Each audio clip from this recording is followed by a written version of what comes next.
Avant de faire la formation, j'étais en BTA élevage canin. Donc le BTA, ça signifie brevet technicien agricole. Dans ce BTA, on était amené à faire différents stages dans des entreprises et notamment en structure vétérinaire. Donc j'ai eu la chance de faire un stage de 3 semaines dans une clinique vétérinaire. Et à l'issue de cela, quelques semaines plus tard, la structure vétérinaire a eu besoin de quelqu'un. Donc ils sont venus me proposer une formation, la formation d'auxiliaire spécialisé vétérinaire. Il m'a fallu vraiment un temps de réflexion, donc peser le pour, le contre, est-ce que j'arrêtais le BTA élevage canin, est-ce que je reprenais une formation à nouveau de 2 ans. Et puis après avoir pesé le pour et le contre, je me suis lancée.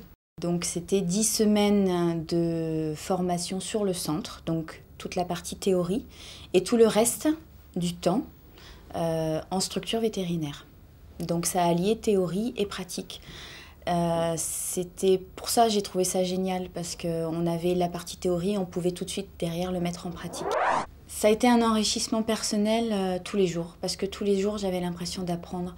Et même encore aujourd'hui, après 10 ans, 11 ans maintenant, j'ai toujours l'impression d'apprendre encore des choses.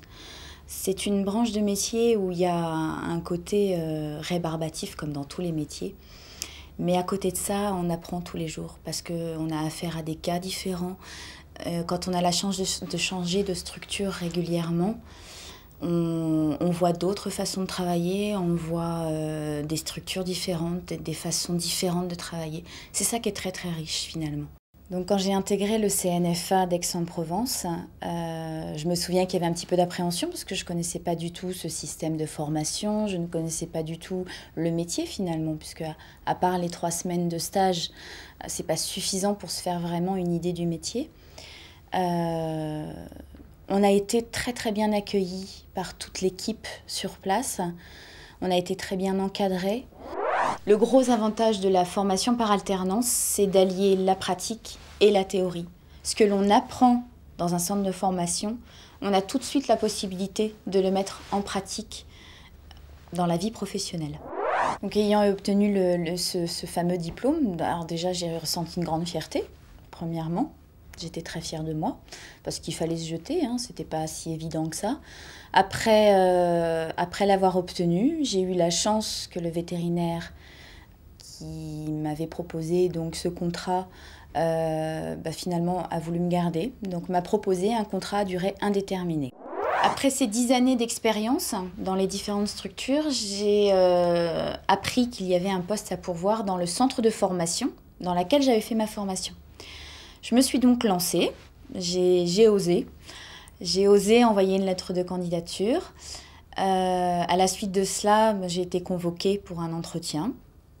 Et ça fait 1 an et demi que j'ai rejoint l'équipe de formateurs du CNFA d'Aix-en-Provence. Donc j'ai la chance de pouvoir retransmettre toute mon expérience et mon vécu, justement en étant formatrice aujourd'hui. Le conseil que je pourrais donner à une personne qui veut se lancer dans une formation, c'est être audacieux. Il faut être audacieux parce qu'on peut faire ça à tout âge. C'est ça qui est important de savoir, c'est qu'on peut faire ça à tout âge.